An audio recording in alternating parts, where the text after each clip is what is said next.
안녕하세요. 김동영 목사입니다. 하나님께서 우리들에게 뭔가 목적이 있기에 또 하루를 허락해 주셨습니다. 이런 하나님의 뜻을 이루는 오늘 하루가 되었으면 좋겠습니다. 자, 오늘 우리가 나눌 말씀은 잠언서 27장 23절로 27절, 잠언서 27장 23절로 27절입니다. 제가 읽겠습니다. 내 양떼의 형편을 부지런히 살피며 내 솥대에게 마음을 두라. 대저 재물은 영원히 있지 못하나니 면류관이 어찌 대대에 있으랴. 풀을 벤 후에는 새로 움이 돋나니 산에서 꼴을 거둘 것이니라. 어린 양의 털은 내 옷이 되며 염소는 밭을 사는 값이 되며 염소의 젖은 넉넉하여 너와 내 집의 음식이 되며 내 여종의 먹을 것이 되느니라. 아멘. 하나님의 말씀입니다. 오늘은 이 말씀을 통해서 재물 관리를 어떻게 해야만 할까? 재물 관리를 어떻게 해야만 할까? 이런 제목으로 은혜를 나누겠습니다. 지금은 재물하면 동산과 부동산을 떠올릴 겁니다. 아니, 요즘은 가상화폐라고 말하는 분들이 있을지도 모르겠습니다. 그렇지만 고대 사회에서는 양과 소가 곧 재물이었죠. 따라서 이런 관점으로 보게 되면 오늘 본문은 신자로서 재물 관리를 과연 어떻게 하면 좋을지 그 부분에 대해서 솔로몬은 말씀해 줍니다. 그런데요, 자, 27장 11절을 보세요. 11절을 보시면 내 아들아 지혜를 얻고 내 마음을 기쁘게 하라. 이렇게 시작을 합니다. 따라서 오늘 말씀은 잠언 기자인 솔로몬이 그의 아들에게 해주는 말로 보셔도 좋습니다. 실제로 아비라면 사랑하는 아들에게 무슨 말을 해줄까요? 무슨 말을 하겠습니까? 정말 인생을 살아가는 데 있어서 아들에게 꼭 필요한 말을 해주지 않을까요?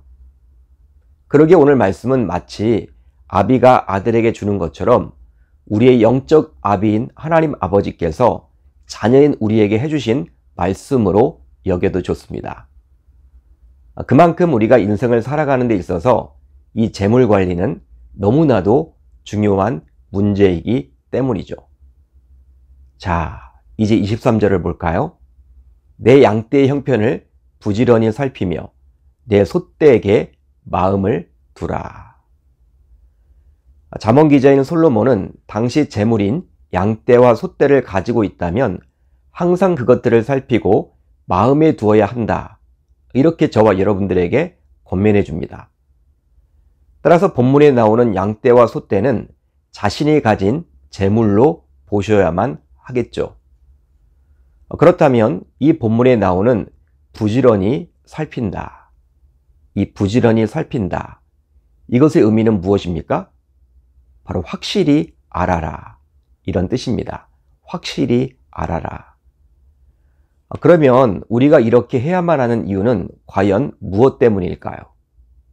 바로 많은 시간을 투자하고 노력해야 가축들을 온전히 살필 수 있기 때문입니다. 그러기에 우리는 항상 우리의 가축들에게 마음을 두어야만 하겠죠. 그렇게 함으로 가축들 가운데 행여나 아픈 가축들이 있다면 적극적으로 치료해 주어야만 합니다. 바로 살아있는 생명체는 꾸준한 보살핌이 필요하기 때문이죠. 그렇다면 왜 가축을 꾸준히 그리고 섬세하게 보살펴야만 할까요? 바로 24절을 통해서 그 이유를 알 수 있는데요. 대저 재물은 영원히 있지 못하나니 면류관이 어찌 대대에 있으랴. 면류관이 한 집에 대대로 머물지 않는 것처럼 재물도 영원히 한 집에 있지 않기 때문입니다. 즉 지금 재물이 많다고 해서 이 재물이 영구히 자신의 가정에 머물 것이라고 호언장담할 수는 없기 때문이죠. 실제 우리의 삶에서 종종 보게 되는 것이 있죠. 바로 한때 거부라는 소리를 들을 정도로 재물이 많았던 분들도 어느 순간 그 많던 재물이 모두 사라지게 되어서 궁핍하게 살아가는 분들도 있곤 합니다. 바로 사업의 실패로, 아니면 사기를 당해서, 그것도 아니면 여러 사건과 사고에 연루됨으로 말이죠. 여러분, 이 구절에 나오는 면류관은요, 바로 왕관 혹은 대제사장의 머리에 씌우는 관인데, 바로 제사장직을 성별하는 의미로 사용되곤 했습니다. 그러기에 이 면류관은 정치적 혹은 종교적 영광을 상징하는 것이라고 볼 수 있겠죠. 그런데요, 이 면류관처럼 재물도 영원할 수 없으니 재물인 가축의 생명을 돌보는 일에 우리들 모두 최선을 기울여야 한다라고 잠언 기자인 솔로몬은 저와 여러분들에게 권면해주고 있습니다. 그러기에 우리는 재물이 자신의 수중에 있을 때 제대로 관리해야만 하겠죠. 마치 양떼와 소떼를 성실하게 보살피고 관리하는 것처럼 말이죠.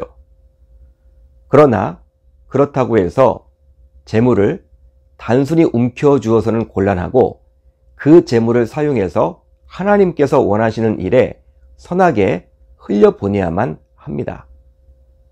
바로 그 재물이 항상 있는 것이 아니기 때문이죠.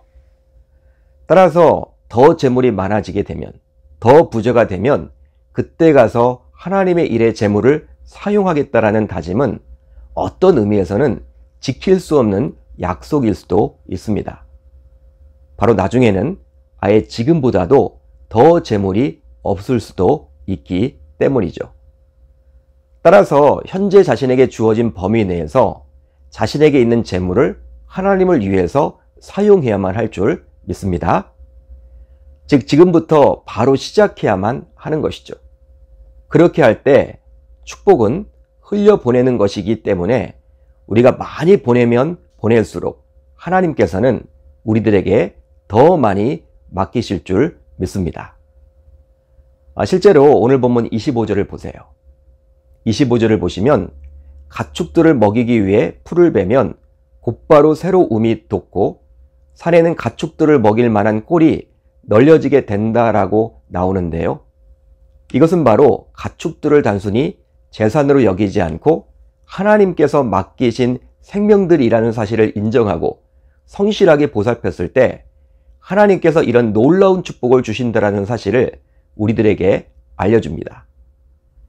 따라서 우리는 현재 자신이 가지고 있는 재물이라 하더라도 하나님께서 맡겨주신 재물이라는 그 사실을 꼭 인정해야만 하는 것이죠.